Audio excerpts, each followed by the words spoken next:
Op got rejected by a guy who gave her butterflies and wants to know if she should reach out to him. She updates 3 years later painting a love story, but a commenter goes through her post history to reveal a different narrative. Posted by u/chroma_sparkles. So, I, 31F, was seeing a guy, 38M, for about a month. We went on 7 dates total and slept together twice.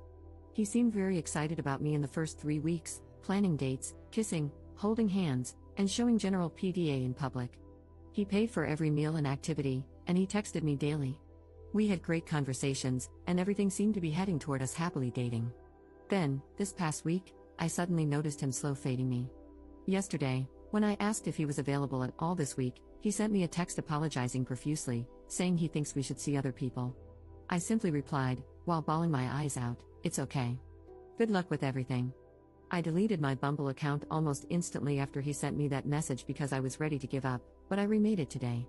After swiping a few times, his profile showed up, and I noticed that he had deleted his account and made a new one as well. No idea why. But that shows me he didn't break things off with me for another woman. Of course, like a dork, I still swiped right, holding out some kind of dumb hope that we'll match again. Normally, when I'm rejected by a guy, whether things were going well or bad, I say my little good luck message and move on. But I honestly feel like this guy and I were on the way to something special. I know nothing I say will necessarily change his mind, but for some reason, I really want to send him a message, maybe in a week or two, after some time has passed. I want to let him know how I felt about him because I never really got the chance to. I had been planning to tell him this week that I was developing feelings for him. He was nothing but a gentleman, very nice, generous, and he made me feel really special for the first time in a long while. I truly feel like he was developing feelings for me too. He proved it with his actions and words, which left me feeling like he was genuine. So, for him to end things so abruptly has kind of left me confused. I know people are allowed to change their minds suddenly with no explanation, and he's well within his right to do so. I'd be lying if I said I wasn't hoping the message would get him to change his mind or, at the very least, open the door for us to talk more about what happened. But I'm not a complete fool. I know it's more than likely that he will read it and not respond, even though we didn't end on bad terms. Even knowing that it most likely won't make a difference, I still want to send it because I really do want him to know how much I liked him and appreciated him, even if he doesn't care enough to respond. I feel like it would be very cathartic for me, and whether he responds or not, it would give me some closure because I will have said everything that's been on my mind and in my heart for the past month. Should I go for it, or is it a waste of my time? Edit. You are all right. I won't send him anything. I might still write the message as I originally intended, for my own personal catharsis, but I will not send it to him. I won't make a fool of myself chasing after someone who told me they weren't interested. If he wants to reach out to me, he will. And if I never hear from him again, which I most likely won't, then that's my closure. Thank you for all the responses, even the ones that were a bit harsh. Update 3 years 5 months later. About 3 years ago, I made a post asking if I should reach out to a guy I was seeing after he rejected me. The general consensus was no, so I didn't. However, 3 months after I made that post, he actually reached out to me. We hadn't spoken at all during those 3 months, and I didn't go on any dates with anyone else. When I saw his text, my heart dropped, but I remained skeptical. After about 3 days of texting, he asked me to dinner. I grilled him about why he had rejected me and why he decided to reach back out. I wanted to ensure he wasn't playing any games. If I had sensed even a hint of that, I would have cut him off immediately. To keep things vague for privacy, the reason he gave for rejecting me was that he thought there was an incompatibility between us. Even though he really liked me, he didn't want to drag things out and then break it off later after one or both of us had developed deeper feelings.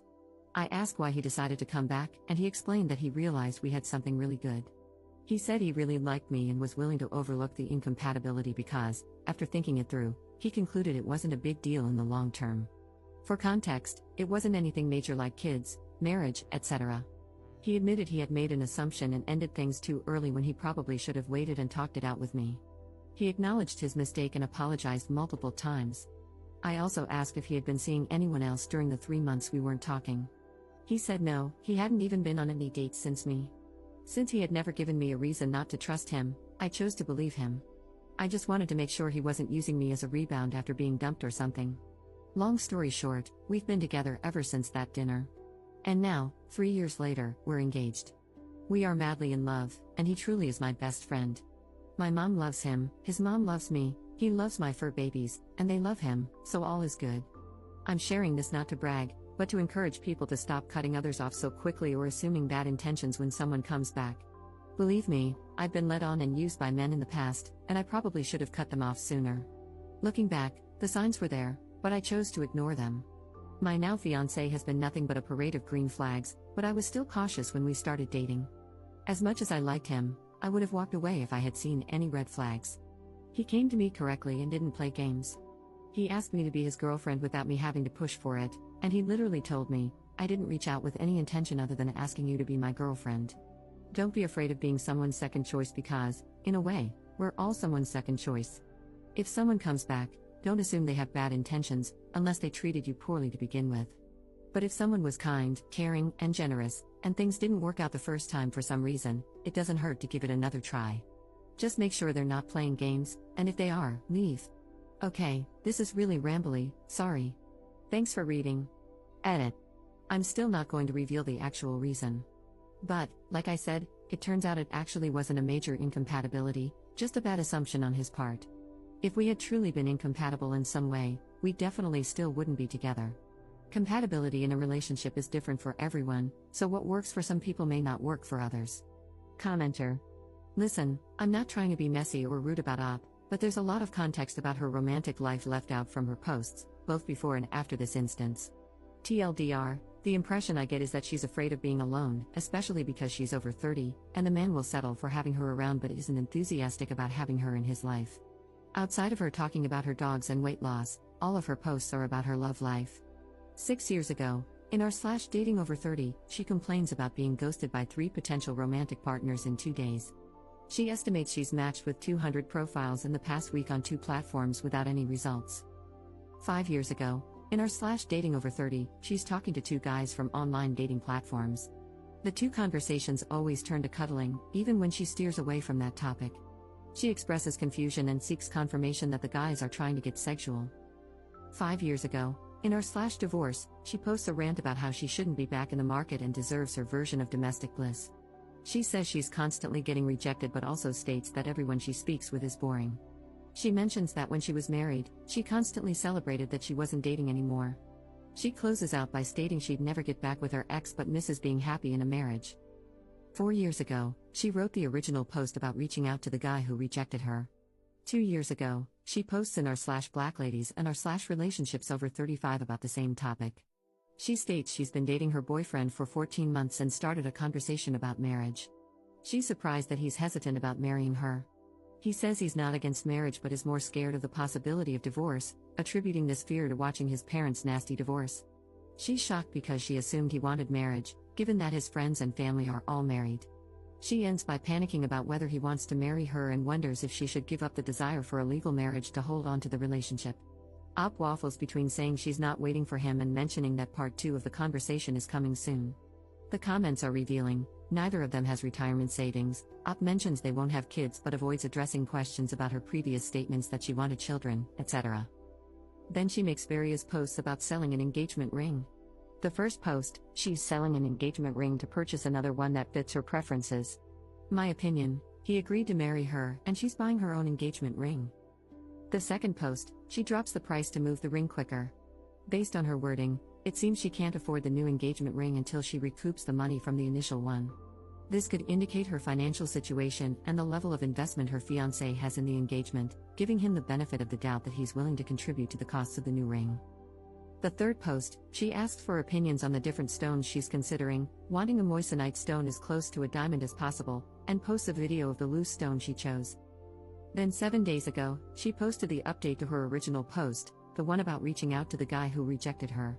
My thoughts: I don't know if Op comes from a conservative background or grew up on Disney movies /rom-coms, but she seems very male-identified and views marriage as a rite of passage into the top tier of adulthood. She's mentioned in comments that people gain social capital when they get married and that she doesn't want to grow old as someone's girlfriend. I think she's willing to give up her actual wants if it means getting a husband. She has a pattern of deferring to the man in her relationships, even if it means taking on the bulk of the risk. For instance, her ex-husband wanted a husky even though they already had 2 dogs, and she didn't want another dog. The ex left her a couple of months later and left the dog at her house. I think the fiancé was dating around or hooking up and felt sparks with someone else. He started ghosting Op until she asked him a direct question about his availability, and he broke it off with her. He deleted his Bumble account because he was serious about the other person but not Op. When he saw that Op matched with him again, he put her on the back burner as a backup. Once he realized nobody was feeling him or his potential matches didn't lead to anything, he circled back to her. He returned with a half-truth, claiming he made an assumption about their incompatibility, which, to me, translates to liking her well enough but not being invested enough to confirm their compatibility. This lady has a lot going on because she's scared to be alone and build the life she wants due to her FOMO around having a man. I've also noticed that she seems to round up her age in relation to the forums. For example, she was 29 posting in r/dating over 30, not alarming by itself, and 33 posting in r/relationships over 35. It seems like she thinks she's falling behind because she doesn't have a marriage.